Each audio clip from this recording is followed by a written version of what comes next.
The Quiet Footsteps, Chapter 8. Could her heist falter, she needed to defend herself. While it was not the first time she considered this, she would dismiss it with the notion that she could use her abnormally long and untended fingernails.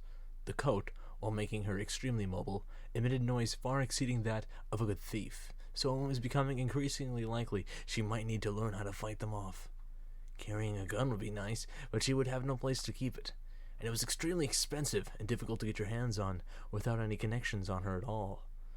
Blacksmiths appreciated buyers who had a relation to them for trust purposes, be it the magistrate guard or his sibling.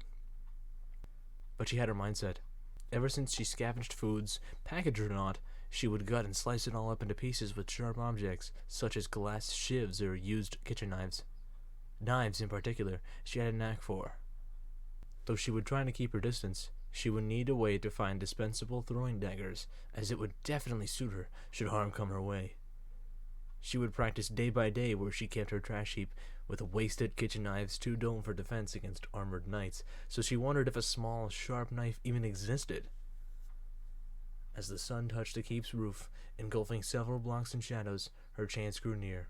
Cloaked behind the sun, a ladder beckoned her access that led to a roof of a small building. The beginning of her plan. The magistrate garrison grew awfully quiet as the usual pompous evenings grew cold and still. The town tonight seemed to mostly stay indoors, away from an imminent threat. The guards outside knew nothing despite the civilians' clear knowledge of the political tension building the last couple days. One particular guard outside the garrison, a rather macho type, frowned at this realization, suspicious, and the looming unknown threat depressed his typical extravagant and enthusiastic behavior. He raised an eyebrow to the sky in his thoughts, and, out of nowhere, the magistrate knight spotted a faint pink streak connecting the rooftops above him. "Mis amigos!" He pointed straight at the distant rooftop, popping the helmet off his shiny metal armor. His companions gandered with him at nothing. The streak was gone, and the silent night broke due to the knight's urgency. His friends, gawking at him and confused, asked him what the issue was. That street contained one of the lines of defense led by the magistrate's finest knights, likely one of the riskiest moves she's made so far. The essence of vigilance swarmed her focus, and she never felt so aroused. Boundless and full of energy, the pink streak hopped from rooftop to rooftop.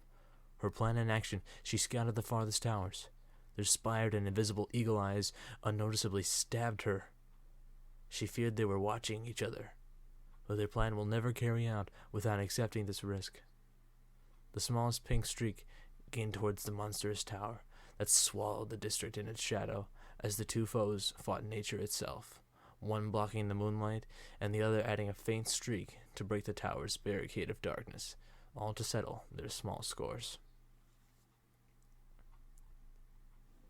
Chance of burglary was unlikely in the troubled town, 100% aware of the intention of the two powerful factions and one angry engineer, but the blacksmith on the far ends of town greatly suffered due to the sheltering.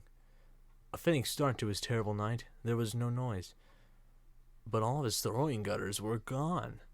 The sharp and cheap throwing knives seemed to leave the shop as the sleeping old blacksmith dreamed of the upcoming sales figures of magistrate madness. Unfortunately, the dream was interrupted by the exotic exclamation of a true warrior. "Bonjour!" Newspaper on his head, the blacksmith sprang up and checked his wristwatch. He looked around, aggravated, and grabbed a nearby handgun lazily and pointed it to face the voice. "No need for that, my friend." The blacksmith's head jolted to the source of the voice and witnessed quite the exotic figure, posing with a humble stage bow. He certainly was a foreigner, but no roads connected to the abode, with his shop at the far end of town behind it.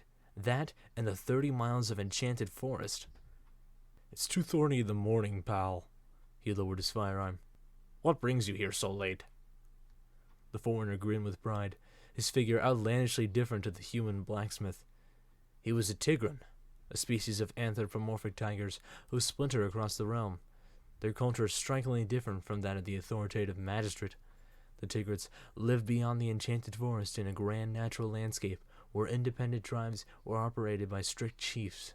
While more primitive to their human brethren, the Tigrans made up for it with insane athleticism and reliance on ancient chakram technology discovered and perfected millennia ago by his ancestors.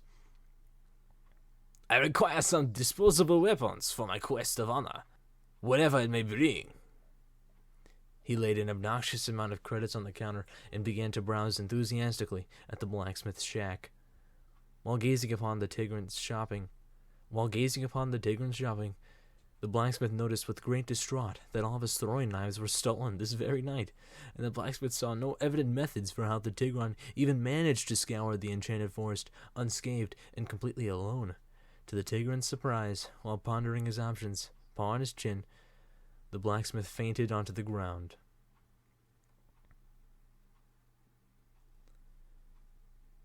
As the morning sun arrived, it did so alone. Not a soul exited the town. Nothing but the faint pitter-patter of the girl's steps along the rooftop was audible. Flipping knives, she waited patiently atop the Magistrate Royal Hotel. The fancy hotel's architecture involved an angled Palladian ceiling through its center to give background to the real showpiece, a granite statue of Princess Leon. The barrier between the angled and the flat ceiling left an open draft roof that hid her close enough to the fortress keep so she could eagerly watch for guard rearranging and hide from the above scouts, still laying far enough not to be thoroughly inspected by the guards. The inconsistent quality of the knives in her hands indicated shoddy craftsmanship, but to her it was plenty acceptable. They were free, after all. She couldn't practice with them, unfortunately, as the small spot she hid in barely had any elbow room, sitting between caught and put to death and getting caught and potentially serving a life in the magistrate dungeon. The knives twirled in her hands through the loop at the end of the grip, where she flinged them around, the worn cliff dangling on her index finger. But as the edge of the blade touched her coat, the blade seemed to react oddly, collecting pink blemishes along the blue cloth grip and along the blade itself, which animated and danced around its scalloped edge. Her knives widened at the strange magic of her new coat. The clothier reached mage levels of mannerisms, and she recalled his creepy viper on his hand, doing his bidding. The girl forgot about it and gazed at the keep as the day whisked away. Corvus was reaching a breakthrough. He knew there was something wrong. He knew it was trouble. He would do anything for the magistrate. Anything. This ancient power, he thought. This can save us. I know it can. Did he have a choice? The crystals, the battle's lost. No one knew but him. It will save you. That voice. It haunted him, that voice. Ever since the town of Ceres fell, that soulless voice haunted him. Something was beyond his control, but he can control anything. He knows he can. He had been studying this for years, and nothing is beyond his knowledge. Nothing! It would save them. What he was doing was for the good of the magistrate. No one else. The resistance controlled the crystals. He's going to be underarmed and outgunned, even with the manpower he had under his thumb.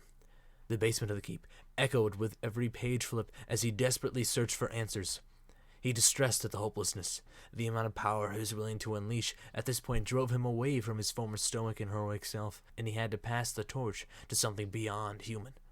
The young magistrate leader bit his lip and nervously sweat through his gaping eyes at the book on the table, as a faint glowing purple orb or spirit from the base of its spine rose to meet his eyes.